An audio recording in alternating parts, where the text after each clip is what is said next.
Have you ever had a moment where everything you thought you knew completely changed in an instant? Savannah Caldwell did, and her life would never be the same.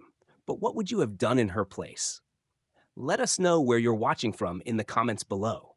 And don't forget, tomorrow we have an even more unbelievable story coming your way. Hit that subscribe button and turn on notifications so you don't miss it.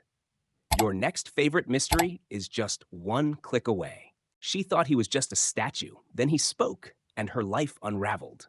Savannah Caldwell had never been one to blend in. She was used to commanding attention, whether in boardrooms filled with powerful executives or at elite social gatherings dripping in wealth. So, as she strode through the grand halls of Buckingham Palace, flanked by tourists eagerly snapping photos, she barely acknowledged the splendor around her. The clicking of her designer heels echoed against the marble floors, a rhythmic announcement of her presence. Unlike the wide-eyed visitors pressed against the velvet ropes, Savannah walked with the confidence of someone who believed the world was hers to own. Trailing behind her was Marcus, her ever-loyal assistant, balancing her expensive handbag and a sleek tablet displaying her meticulously planned schedule. Honestly, Marcus, I still don't understand why my father insisted I handle the London expansion personally, she huffed, brushing an invisible speck of dust off her fitted blazer. We have people for this sort of thing. Marcus adjusted his glasses, ever the diplomat. Your father believed that having a Caldwell personally oversee the acquisition would show respect for British business traditions, Miss Savannah. Traditions, she scoffed, pausing to admire her reflection in a gilded mirror. Her long chestnut hair was perfectly styled, her makeup flawless, a fact she confirmed with a self-satisfied smile. That's all London seems to care about, traditions and ceremony. With a dismissive wave of her hand, she gestured toward a royal guard standing rigidly at his post. Like this, for example. A man paid to stand there all day, doing absolutely nothing. The guard, dressed in a crisp red uniform with gold buttons, remained motionless. His tall black bearskin hat made him appear even more imposing. His gaze was locked straight ahead, completely unfazed by the tourists whispering and pointing in his direction. Savannah smirked, stepping closer. There was something about his stillness that irritated her, something that felt like defiance. Look at this, Marcus, she mused, circling the guard like a predator assessing its prey. I bet I could do anything, and he wouldn't even flinch. She raised her phone, the camera lens just inches from his face. Say cheese, she whispered mockingly. The flash went off, illuminating his features for a split second. He didn't move. He didn't blink. But when Savannah reached out, her manicured fingers grazing the buttons of his uniform, a deep voice cut through the air like a blade. Step back behind the line, please. The command was firm, unwavering. Savannah froze. Savannah's heart skipped a beat. The guard's voice wasn't just deep. It carried an authority that cut through the air like steel. For a split second, their eyes met, and an unexpected chill ran down her spine. She wasn't used to being told no, especially not by someone she considered beneath her. She forced a smirk, tossing her hair over her shoulder. Oh, so it does speak. Fascinating, she muttered, turning away with a dismissive laugh. But as she walked off, she couldn't shake the feeling that something had shifted. His stillness no longer seemed like submission. It felt like power. That night, Savannah attended an exclusive gala, one of those glittering events where the wealthy toasted to their own success. Dressed in a sleek midnight blue gown, she stood at the center of it all, effortlessly charming investors as she spoke about her family's expansion into the British market. It's really quite simple, she said, swirling the champagne in her glass.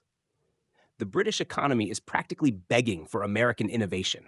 They just don't know it yet. The group around her laughed, nodding in agreement. But then something strange happened. As she raised her wrist to emphasize a point, her breath caught in her throat. Her bracelet was gone. Not just any bracelet, her mother's diamond bracelet, worth nearly $2 million. Savannah's pulse pounded in her ears. She frantically scanned the floor, her movements stiff and unnatural. Marcus appeared at her side, instantly attuned to her distress. Miss Savannah, what's wrong? My bracelet, she hissed. It's gone. Lock down the exits. Call security.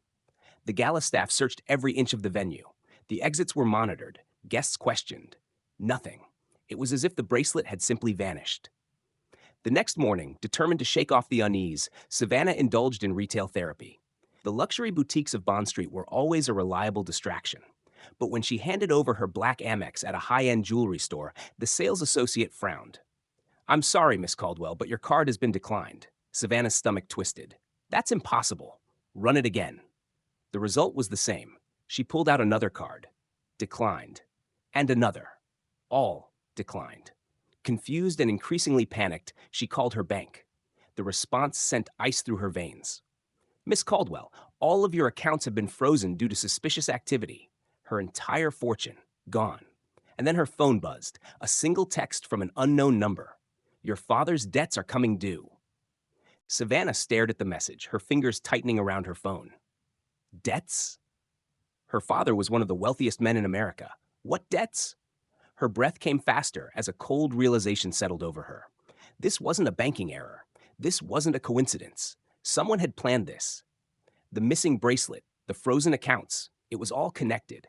She grabbed Marcus's arm. "Get my father on the phone, now." Marcus nodded and stepped away to make the call. Savannah tried to compose herself, but her mind was racing. Then, out of the corner of her eye, she noticed something strange. Across the street, a man in a dark suit stood perfectly still, watching her. He didn't have a phone. He wasn't pretending to check a watch. He was just waiting. The hairs on the back of her neck rose. Marcus returned, his expression grim. "Miss Caldwell, I can't reach your father.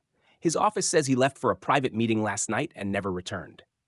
Savannah's stomach dropped. "Try again." "I did. His phone goes straight to voicemail." A flicker of movement made her turn. The man across the street was gone. A lump formed in her throat.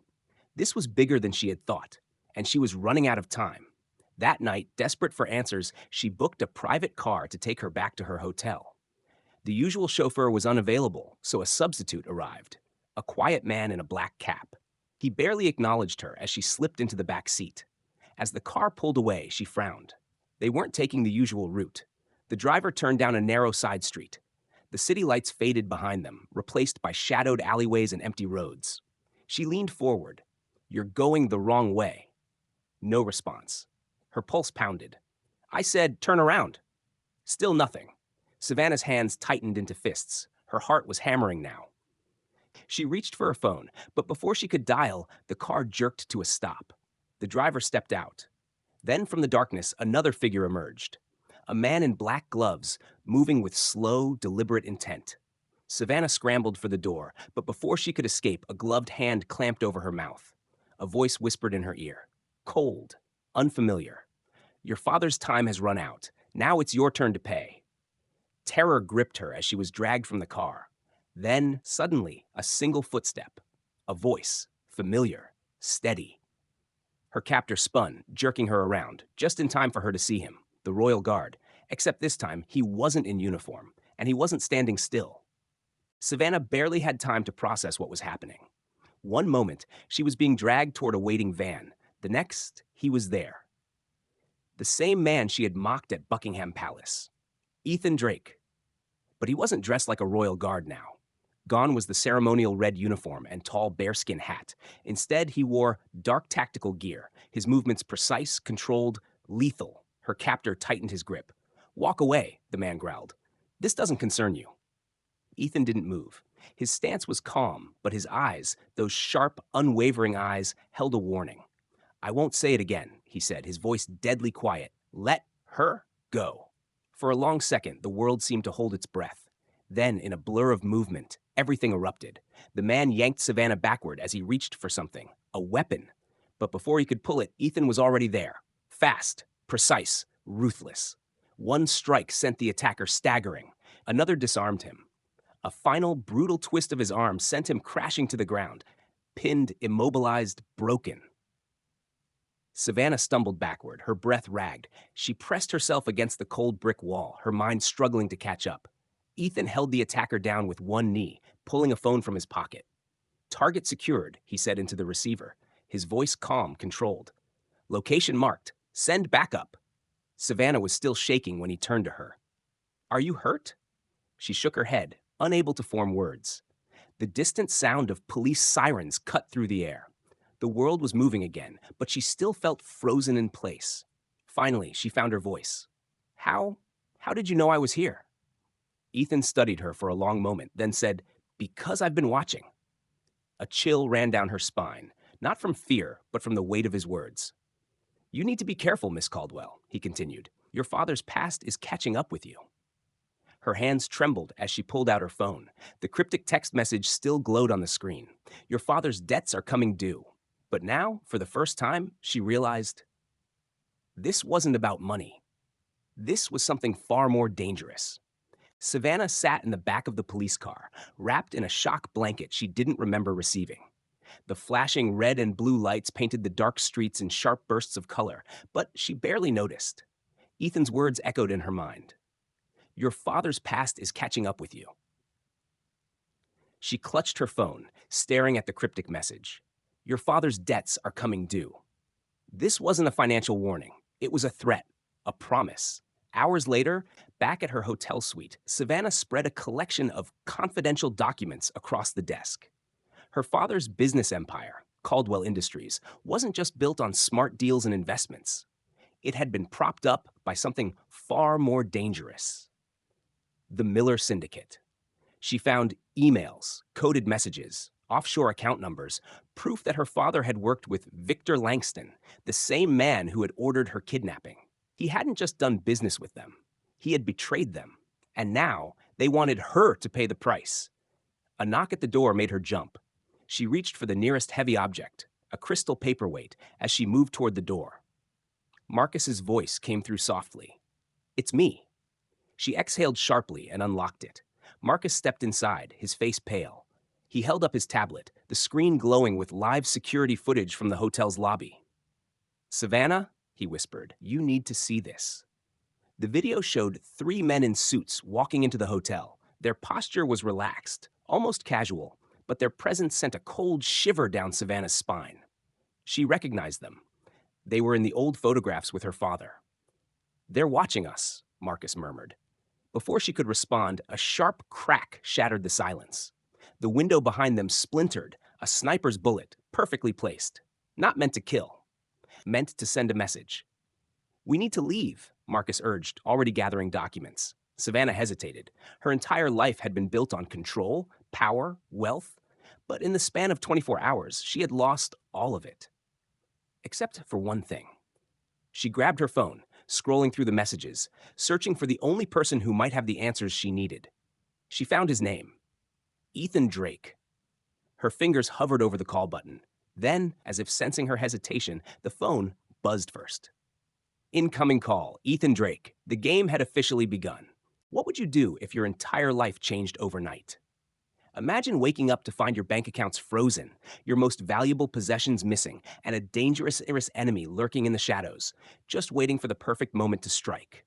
That's exactly what happened to Savannah Caldwell. But now, she has a choice.